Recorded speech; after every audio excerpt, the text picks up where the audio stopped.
y a aujourd'hui près de 4 millions de chômeurs en France. Et vous aussi, comme de nombreux salariés, vous avez peur de perdre votre emploi. Qu'est-ce que c'est la peur, dans le fond? La peur, c'est un sentiment qu'on éprouve face à un risque qu'on ne maîtrise pas. Eh bien, cette vidéo, elle entend vous aider à maîtriser ce risque.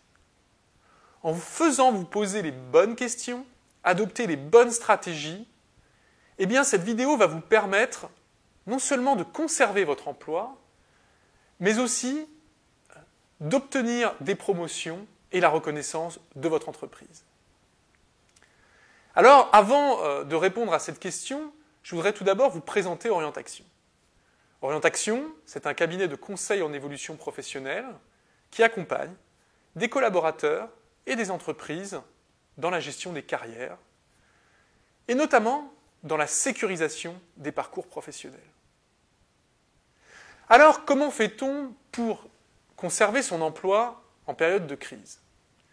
Eh bien, j'ai identifié 6 questions qu'il faut absolument se poser pour pouvoir conserver son emploi en période de crise. La première question, c'est quelles sont les compétences qui sont indispensables dans mon entreprise aujourd'hui? Dit autrement, si mon entreprise devait se séparer demain de la moitié de ses effectifs, quels seraient les postes qu'elle conserverait et quels seraient les postes qu'elle ne conserverait pas? Car certaines compétences sont vitales pour l'entreprise. Un homme, pour vivre, a besoin de respirer, de boire, de dormir. Ce sont des besoins vitaux. Eh bien, une entreprise, pour vivre, se développer, survivre parfois, elle a besoin également de compétences qui sont vitales. En identifiant ces compétences vitales, vous faites un premier pas vers la sécurisation de votre parcours. La deuxième question à se poser, c'est quels seront les savoir-faire qui seront indispensables pour votre entreprise demain? Le marché évolue, la stratégie de votre entreprise évolue, son organisation aussi. Il faut pouvoir anticiper ces transformations de façon à imaginer quelles seront les compétences qui vont être des compétences clés pour le développement de l'entreprise.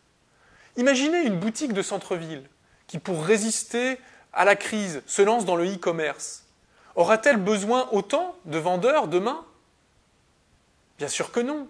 Elle aura besoin de web designers, de spécialistes du référencement web, de logisticiens.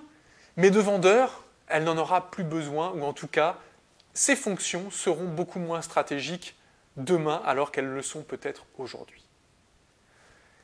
La troisième question qu'il faut pouvoir se poser, c'est quelles sont les compétences qui ne peuvent pas être externalisées? Ces dernières années, on a vu de nombreuses tâches confiées à des prestataires extérieurs. Le nettoyage, l'informatique, autant de compétences qui étaient dans l'entreprise et qui sont parties hors de l'entreprise. Avoir un regard, savoir anticiper ce qui peut être externalisé ou pas, c'est faire un pas supplémentaire vers la sécurisation de son parcours. Dans la même veine, on peut se demander quelles sont les compétences qui ne peuvent pas être automatisées.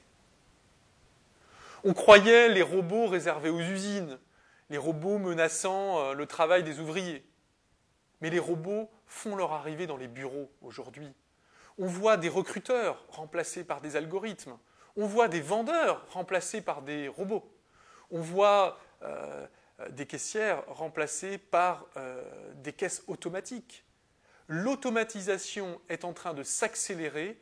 Elle est en train d'atteindre tous les types de métiers, notamment les métiers du tertiaire, et il faut pouvoir anticiper cette automatisation, car cette automatisation va être destructrice d'emplois, mais aussi créatrice de nouveaux emplois qui seront stratégiques pour les entreprises qui les utiliseront.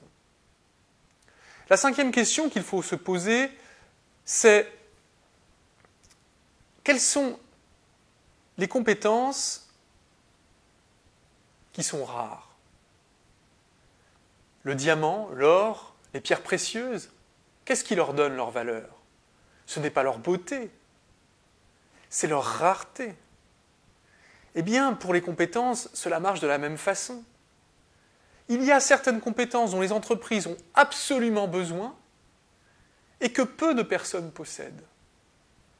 Eh bien, quand vous possédez ce type de compétences rares, il vous est très facile de trouver un emploi, il vous est tout aussi facile de négocier une augmentation ou une promotion et d'assurer la réussite de votre carrière dans la durée. La sixième question à se poser, enfin, sans doute la plus importante, est la suivante. Parmi les compétences qui sont indispensables, parmi les compétences qui seront recherchées demain, celles qui seront stratégiques, vitales, qui seront rares, quelles sont les compétences que je peux acquérir?